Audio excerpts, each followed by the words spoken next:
Yeah, so we have, it's all about the regions, and we know that all the issues that were raised. So we already have Dr. Udro Osai, who is the Dean for the Institute of Local Government Studies, on the line. And good morning to you, sir. Morning. Okay. Sorry for keeping you waiting on the line for that long, but... that's all right. I was enjoying your conversation. You wanted to have a conversation on the CD as well. I think we'll love your thoughts. Well, I think what it's basically a demand and supply issue, and I think if we are able to stabilize and then reduce the extent to which we spend a lot of money, especially in dollars, in importing things into this country, and making sure that at least we are able to grow our economy well, then that would help us. Because if there's pressure on the demand and people need a lot of dollars to be able to do all kinds of things, and we are not able to make them available, then it's to push the city up. It's basically that. And I think we have over-dollarized our economy. Everything, in fact, majority of the things we do here are denominated in dollar terms. So once we do that from day one, you are pushing the agenda. So let us find a way of reducing the dollarization. And let us also denominate a lot of things in city terms. Once we do that, it will take people's eye off the dollar. Because now everybody is talking about dollars. There are people who always convert their cities to dollars and keep the dollars just so they maintain some stability in their income. A lot of people are also saying, well, they will not go and invest in the bank because of what is happening in the financial sector. So they will rather convert their cities into dollar terms and they keep it. So when you see all these things happening, then we have a problem. So we should manage the speculation, and then we should also manage the demand for dollars. Then in that case, our supply can meet the demand requirement of the economy.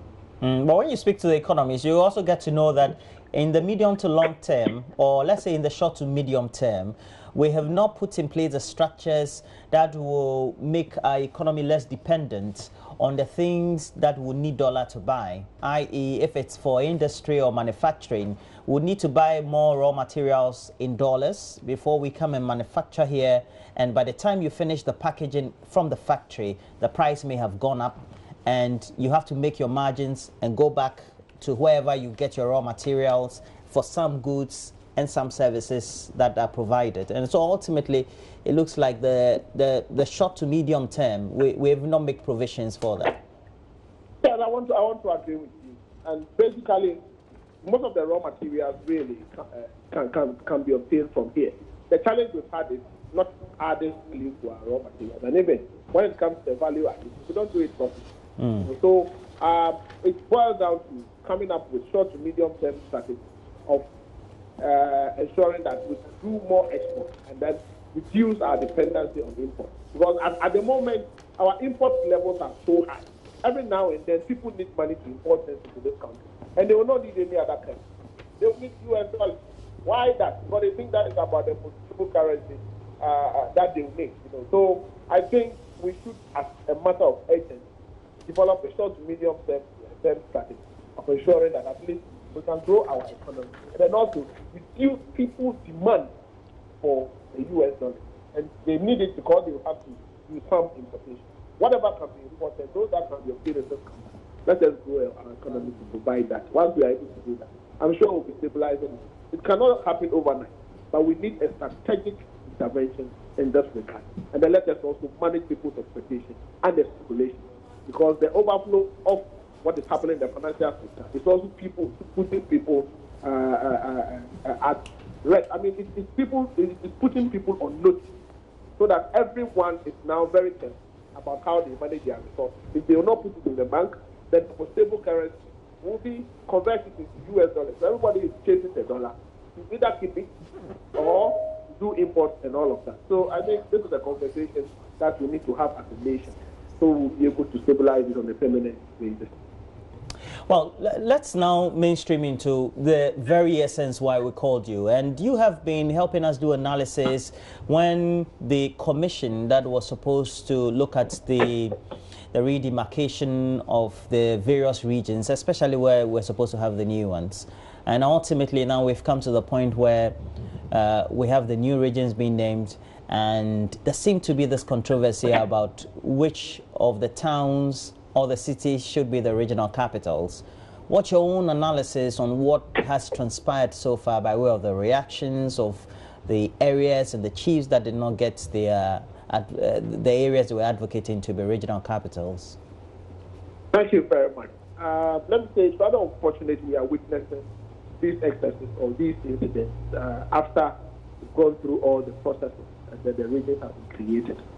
You see, from day one, those who petitioned His Excellency the President for the region, I'm very sure, agreed on where we want the capital to be. The Commission of Inquiry's role was to do the necessary follow-up to check whether there is a need and substantial demand. Having submitted their report and provided adequate data and information, it is up to His Excellency the President to choose where the capital should be.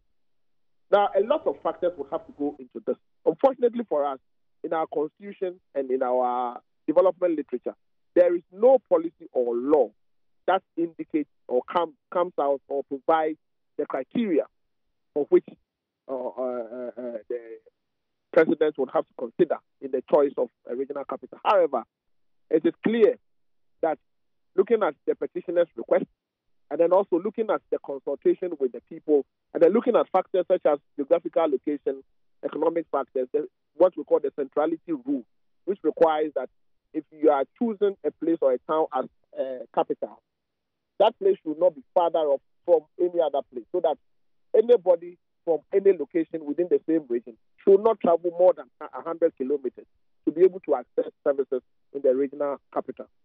And then we also look at the development growth pole concept. Now, you would have to choose a regional capital that would have a multiplier development effect on the other adjoining areas, so that they would have enough land space to be able to accommodate future regional offices that will be opened there by other institutions. All these factors come into play. So I'm very positive that those were some of the factors that were considered, for which reason the capitals were chosen. But I must say that some of these capitals were not chosen out of the blue. They were part of the recommendations and the proposals from the petitioners. I also want to believe that the work of the Commission of Inquiry also touched base with people, consulted a lot of people, except that after the consultation, I knew that people were lobbying. People will go on radio and lobby to have their areas chosen as the regional capital. Let me also mention that the fact that your area is not chosen as a regional capital does not imply that they've lost out. No. We have administrative regional capital, and we can also have the commercial capital. Let us use Sekondi and Takoradi as an example. Now, if they ask you what is the regional capital for the Western region, everybody will tell you it is Takoradi or Sekondi. But the two, it is not Takoradi, Sekondi, Takoradi. No. One is the commercial capital and one is the administrative capital. So the fact that you are not able to get the regional capital doesn't imply that you've lost out. What we need to do as a nation is to spread out the locations of the various departmental offices. So, for instance, if it is between Techiman and Nkoranza, then we can have maybe the regional capital there in Techiman, but some of the regional offices, like the regional directorate of education, health, agri, etc., can be located in other places, like in Nkoranza, and some can even go to Atebu, like the regional director of agri. Dr. Drosai, this is Mama V. Sorry to just step in the way that I have done, but isn't the reaction because of the many examples that the people see? If my town is not the capital, then I won't obviously get a lot of the infrastructure. That was from years past.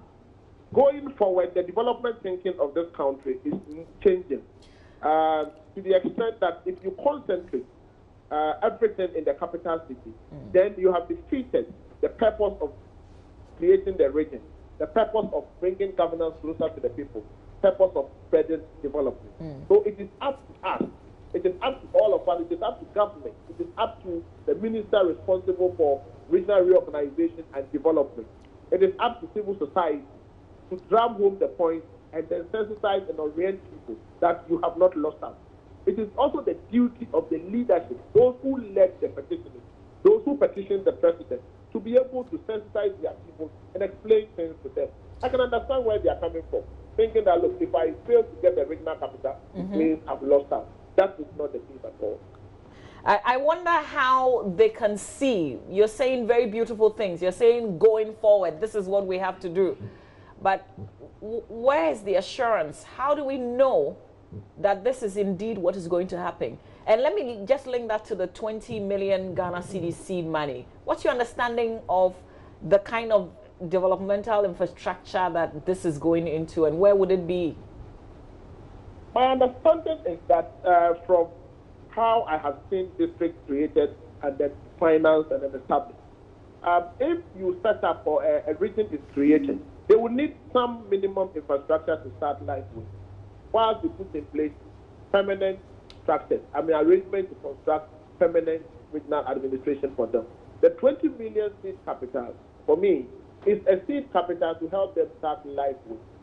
It will not be enough to construct a whole modern administrative office for the regional administration. However, it would help them start life with. They can have modern structures. It will help them put in place the systems and all of that until they are able to develop their own regional integrated budget. Because under our law, every region is expected to develop a regional integrated budget.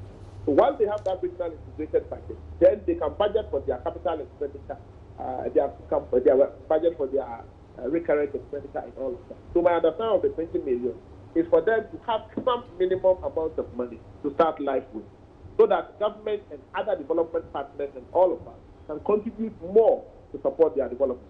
Let me also mention that I think Tuesday, the president also mentioned that he put together a committee that would oversee the short, medium, long-term development of these regions. So they have to work with the minister responsible for regional reorganization and development to ensure that this happens. So then we would also require of that particular committee, through the ministry responsible for reorganization and development, to develop a short to medium-term development plan towards resourcing these regions in a manner that would ensure that, one, the plans are there, two, the budget is available, three, there is this balance and spread in development to assure the people that, look, we are not going to concentrate development in only the capital city. It is very important that document is developed. Right. Doc, we've noticed the president's approach to creating the regions has included the establishment of a separate ministry for regional reorganization and development. I'm wondering, at this point, now that the regions have been created, and there will be regional ministers, and we also have a ministry for local government, is there still a role to be played by the Minister for Regional Reorganization and Development, or can the future functions now be handed over to local government ministry and then the specific regional ministers? Okay, let me explain this. The ministry responsible for regional reorganization and development still has a role to play. Their mandate included ensuring that the regions are created. But they are not supposed to leave the regions like that. They are supposed to shepherd the development of the regions as well. That is why I think that they have development as part of their name. The ministry responsible for local government and rural development is to concentrate on the system and local government or the governance issue and make sure that once the infrastructure and all those systems are put in place, the governance architecture resonates with the governance requirements of this country. So what it then means is that the Ministry of Local Government and Rural Development would have to work with the ministry responsible for reorganization and development to ensure that the soft parts or the soft requirements of the new regions are there. That is the development. And then the hard requirements are also there. So that we need that those two to happen. So the Ministry of Regional Reorganization and Development has not finished with its job at all. In fact, having set it up, they are expected to make sure that they have good infrastructure for the system and the human beings and all of that. It is the duty of the Ministry of Local Government, working in collaboration with the Office of the Head of Local Government Service, to make staff available, to recalibrate the system in such a way that the structures are there, to make sure that there is a regional minister, deputy regional minister, to make sure that there are regional directors, to make sure that the regions are put on gift mix, to make sure that the regions develop their plans and budgets, to make sure that all the district assemblies within the regions are represented on the Regional Coordinating Council. That is the work of Ministry of Local Government, working with Office of Local Government Service. But when it comes to permanent office infrastructure, ensuring that they get the logistics they need to work with, it is the duty of the Ministry of Reorganization and Development. So their work is not yet done until all the regions stand on their feet to be able to bring development to the people as expected. Is it conceivable that there will come a day when this ministry's work will be done? Well, it depends on the mandate. It depends on what is expected. But definitely, a day would come when, after they have been able to secure the officers and the required development, logistics for the regions, they may cease to exist, because what will then be left is running the region, just as we have for the existing regions. So when it comes to running of the regions, then basically it is between the Ministry of Local Government and then Office of Local Government Service, as well as the Ministry of Finance. So yes, I'm foreseeing a day when the Ministry for Reorganization and Development work will come to an end. That is after they've made sure that the regions they've created or they supported in the creation stand on their feet to bring development to Ghana. We've seen development patterns in other countries in which they try to build new cities. For example, there's one ongoing in Nigeria currently, and even in Angola they try to build new communities, etc., from the foundation based on a certain plan and a structure. If we know tentatively that we wanted to create regions and ultimately link that to development, why is it that we don't have a certain plan that will make sure that maybe if in 10 years' time we'll have a new region, we will be in a position to build new cities or new communities for these regions? What we are calling for is a long-term development plan laced with reorganization of the national administrative structure. That is what should have been there, but at the moment we do not have it. The 40-year development plan would have provided that particular agenda. But once it is not there, I think it is not out of place for us to develop it. What we have had as a country is various medium-term development plans, which never takes into consideration the futuristic administrative requirements of this country. When you go to a country like Nigeria, they have a long-term plan which makes Abuja the commercial capital and then Lagos the administrative capital. And then they are also working hard at creating another one. So as a country, we can do same, except that by the nature of our constitution and the development requirements of this country, it makes it difficult for us to implement something like that. But if we have two political parties, one a social democratic party and another a capitalist so-called party, it becomes difficult for you to do that. But once you put in a long-term development, what it means is that you have cast certain things to so that they would just have to reduce or relegate to the background their social democratic agenda or their capitalist agenda and fit into the national agenda, which is well and good.